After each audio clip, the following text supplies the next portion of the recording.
Hello and welcome to the final round of the CIK Stars of Karting, presented by Castrol, coming to you from Port Melbourne. Today we're following karting's quickest kids in the Pro Junior category. It's a series that spawned some of Australia's finest race car drivers, such as Indycar star Ryan Briscoe. Let's check out how the series has gone so far. Thanks, Chad. With Pierce Lehane and Joseph Mawson moving into the senior ranks, it opened the door for a new star in Pro Junior during 2012.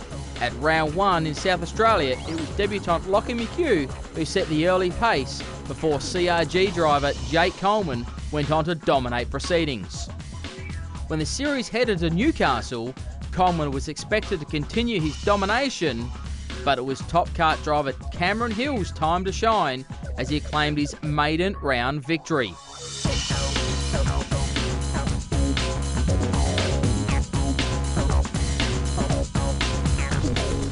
In round three, Joseph Burton-Harris, Kirk Kostecki and Jackson Evans mixed it near the front of the field, but in the end, it was Hill who claimed the top honours for his second round win in a row.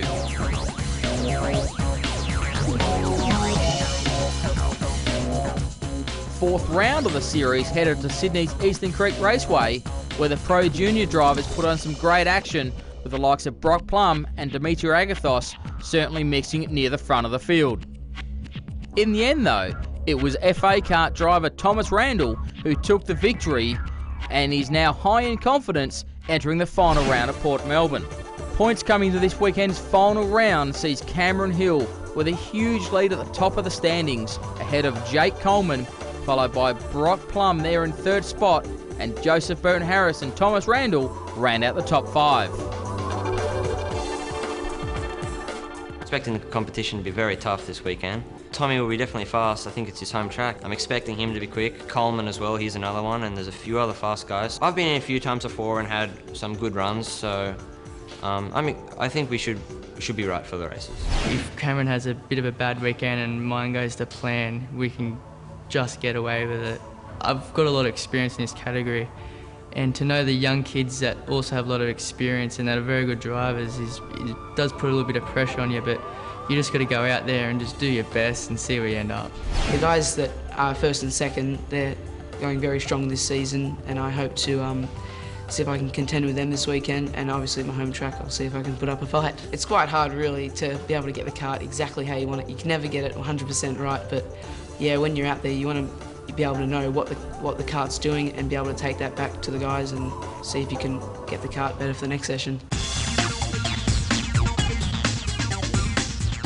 It's not just the biggest drivers in the world that have a tie to the world of karting. Some of the biggest brand names in world motorsport are also involved, and they don't get much bigger than Dunlop, the official tyre supplier of the CIK Stars of Karting. We've got tyres across a whole range of karting, but in this case we're talking CIK, which is the Formula 1 of karting in Australia and around the world, and we have the control tyre business for all three classes in Australia. We started this Stars of Karting series off 4 years ago as a control tyre supplier, supplying probably 200 sets of tyres over the entire series, to a situation now where we're in the 1,500 to 2,000 sets of tyres for the series. So it's had a lot of growth. We've had to grow with it, with trailers and vehicles to get to the circuits, because we provide a complete service to the karters and to the association. Racing at a club and level, Dunlop can supply a tyre for you that will last the whole year. But in the pro categories, it's very different. The tyres are a lot softer and faster, which means that the drivers have just 4 precious millimetres of soft compound rubber to work with. It teaches them that all-important tyre preservation. We've got computerised barcoding. We do all the distribution of the tyres, which involves reading those barcodes, allocating tyres to specific competitors, and then maintaining over the weekend that they use those tyres and don't try and use anything that they're not supposed to. Karting's the starting point for all motorsport. You know, the Jamie Whincups, Mark Winterbottoms, Courtneys of the world all come up through go-karting. Dunlop's very passionate about motorsport in general, and of course this is the start of it. So we've got all these guys here today with ambitions to race anything from, you know, V8 Supercar in Australia to Formula 1. So we see that as a real important part of the sport. Port Melbourne Karting Complex is one of the closest circuits you'll get to a CBD anywhere in the world. The 11-corner track is one of the most challenging also in Australia. During the heat races of the Pro Junior action at the final round, it was Cameron Hill and debutant Liam McClellan who shared the victories. Jake Coleman and Thomas Randall also had stronger results in the heats, as did Lachlan McHugh. Looking at the grid for final number 1, and it's Cameron Hill and Liam McClellan who will start from the front row, followed by Thomas Randall and Jake Coleman, and rounding out the top 3 rows is Lachlan McHugh and Sydney sider Lachlan Gibbons.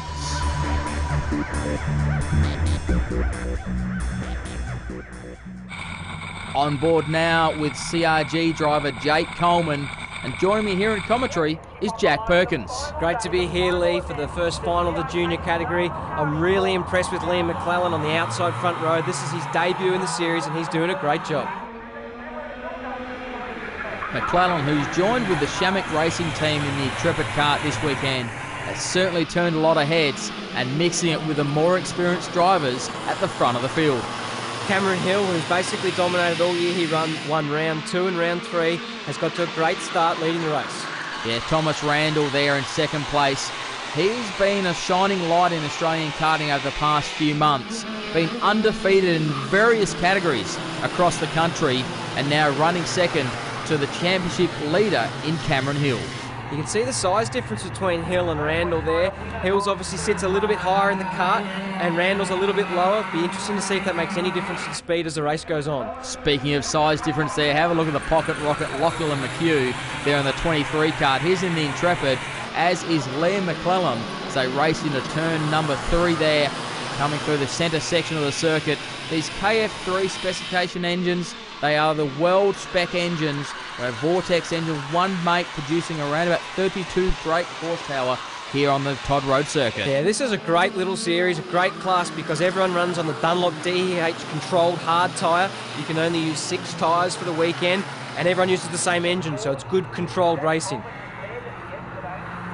The controlled engine and tyres are certainly what keeps the cost down in this style of racing. And it also gives these drivers a great opportunity of a grounding for when they look to travel overseas and expand their horizons for their motor racing career. Yeah, it's great. And as we see now, we're watching Lachlan in the 23 kart. He's doing a great job, and he'll be trying to work out where he can pass the kart in front as they come into turn 5 now. This has been a good passing opportunity throughout the weekend.